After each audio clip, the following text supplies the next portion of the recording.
So yung ganun nga na record high, yung dami ng pasahero po na gumamit po ng NAIA.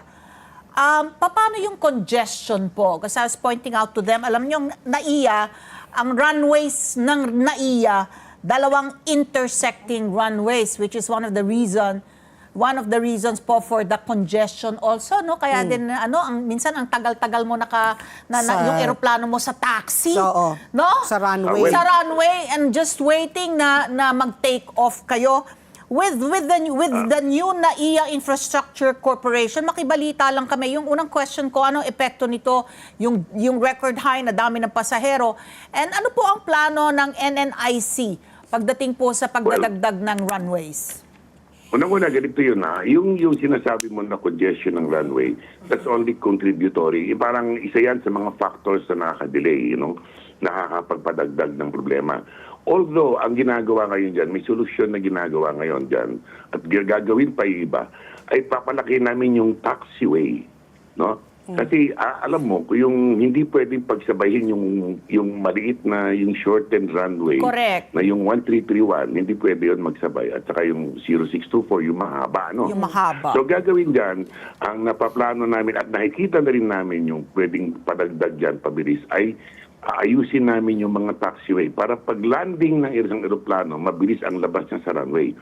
Exit kagad, no? Yan ang isang factor. Kasi kung hindi natin gagawin yung taxiway na ganyan, ibig sabihin, pag nag-landing yung isang eroplano, iikot pa yan, ha? So matagal yun. So hindi makalanding yung isa. Similarly, kapag masyadong busy yung runway mo na may nagla-landing, nagtitake off, hindi rin maka-take off yung isa.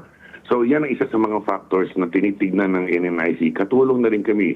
In fact, bago ko tinurn over sa NNIC yan, ang NIA ay ginagawa namin yung taxiway November kung tawagin.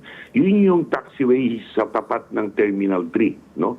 Pag nasemento na namin yun, kaya nga nang tinigil namin dahil yung dagsaan ng mga padating na eroplano natin na malalaki, hindi makaparada agad. Yun ang isang reason. Kaya inaayos namin yung pagka-concrete ng taxiway November, kung tawagin namin, yun yung tapat ng Terminal 3 na malaki, para makapasok yung malaking eroplano natin. Kulang talaga tayo. That's one. Kulang. Oo. Ngayon, pangalawa, talagang kulang din tayo sa immigration counters. Kahit punong-puno ng immigration, maliit yung terminals natin, pareho Terminal 1 and Terminal 2. Ay, 3. Kasi sapagkat hindi naman na-design na ganito karami nung araw. Correct. 1982 pa. No?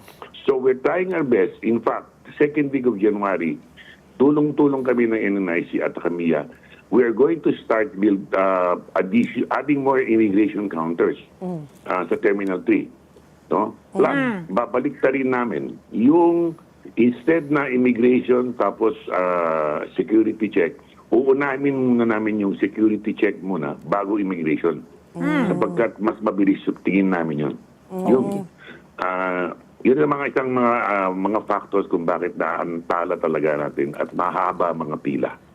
Okay. Forward-looking, Sir Ines, what are we looking at? Kasi nga yung sinasabi ninyo, yung merong space considerations, kaya talagang we're looking at yung Bulacan, no? Yung bagong airport sa Bulacan. Ng SMC. Because of space considerations dito po sa existing po natin na airports ngayon. Yung sinasabi po na another runway sana, yung sinasabi na yung iba, dapat parallel runway, no? Apart from the intersecting runways. Hindi naman pala pwede kasi may requirement na layo, no? Separation of like 1,311 meters away. So hindi yun feasible. Tapos yung liit nga ng space for talagang mas maraming immigration counters. So forward-looking in the long term, talagang kailangan na natin nitong bagong airport sa Bulacan. Tamang-tama po kayo. But we will have to wait for a few more years, couple of years more before maayos yung Bulacan. Kaya ang ginagawa namin na paraan, what can we do now with the existing Manila International Airport? So ngayon, tulong-tulong kami. What we can do is try to ease up ng konti kung ano yung congestion na nangyayari. So that one, yung binanggit ko kanina, yung pagpapaayos ng mga taxi, rapid exit kung tawagin namin, at saka yung immediate na pag-aayos namin ng slotting. Yung slotting, yung scheduling ng aeroplano. Sapagkat merong time dyan, sabay-sabay halos 10 flight na malalaki, talagang magkaka-congestion tayo. That's one. Number two, yun nga, yung subukan namin na dagdagan at talagang gagawin na namin, nakaplano na yun. Ano? Hindi ko lang maumpisan dahil ayoko munang istorbuhin yung daloy ng tao ngayon. Dapat inumpisa na namin prior to the Christmas season. Correct. Although nag-agree naman ng NNIC na itatapusin namin ito, ay umpisahan namin ng second week of January. But that's 2 weeks from now. Oo. Dadagdagan namin ng counting immigration counter yung Terminal 3 at susubukan nilang luwagan din yung Terminal 1. Dadagdag ng mga mobile immigration. Tapos, nag-uusap din kami sa yung tinatawag nating Office of Transport Security sapagkat mahaba yung pila sa final security Oo check. nga. So ngayon, yun. So, lagi namin pinapakausapan yung mga airline na sabihin na tignan nila yung mga bawal na dala-dala sa hand carry kung po pwede kasi nakakaantala talaga yun.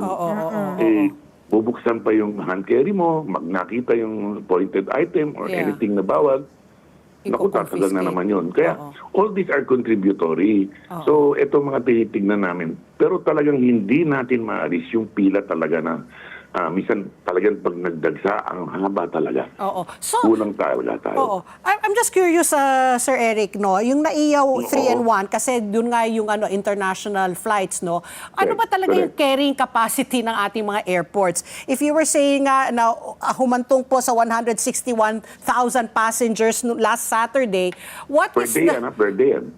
Per day, oo. So, but what is the comfortable carrying capacity of the airport? Na the bathrooms are going to work? Kasi the last time I traveled, there was no water po sa NAIA 3. Nung nakausap namin po yung, I forgot kung sino nakausap namin, a week after, sabi niya wala pa ring tubig. So, ngayon po, these little things po, they also contribute po no, sa anxiety and stress of the traveler. Actually, nakakahiya sa turista. Turista. Tsaka, hindi, di ba? I mean, water talaga. Wala tayong tubig. Tapos we want tourists to come here. So, what is the situation now po sa mga airport? Okay na. Okay ng konti pero tama yung sinabi niyo, observation niyo. Kasi, alam mo, luma na yung mga pipes na yan. Na-tsempohan yan, tamang-tama, nasira yan yata, I think, if I'm not mistaken, nung bandang November, October. That was the time nasira yun sa Terminal 1. Nagli-link yan. So, inaayos kagad ng pinagtulungan ng NNIC at saka MIA, tinignan namin yung source, inaayos na. Matagal na namin tinitignan, kaya nga lang, hindi namin matrace-trace. So, nakita na rin namin dahil yung mga pipes na yan luma. Ngayon, hindi lang yan. Ang pinaka-importante na ginawa ng NNIC, yung ginawa ni Mr. Ramon Ang, yung nakipag-partner siya kay Mr. Pangilinan sa Meralco at magkakaroon na ang magandang power source ang buong airport with a Reginan Power Station. Pero gagawin pa lang yan. Nako. In the meantime, ang ginagawa ngayon, nagdagdag sila ng mga parang pag-generator at saka uninterrupted power service para hindi tayo maantala just in case magkaroon tayo ng glitch. Let's get together. Sunday 25. Sunday 25.